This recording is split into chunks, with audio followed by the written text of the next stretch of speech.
This experiment will show you how much heat is taken away when ether evaporates.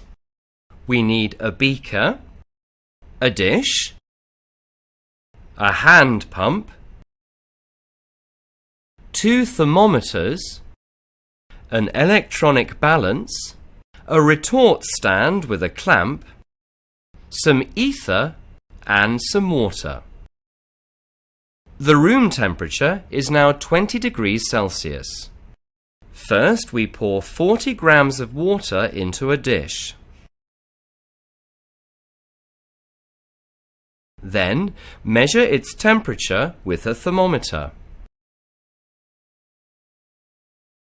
The temperature of the water is 20 degrees Celsius. Pour 40 grams of ether into the beaker. Measure its temperature with a thermometer.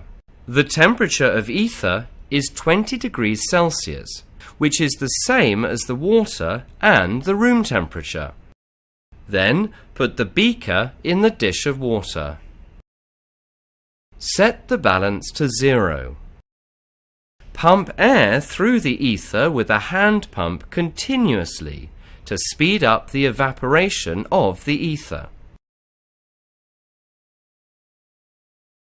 After a few minutes, when approximately 14 grams of ether has evaporated,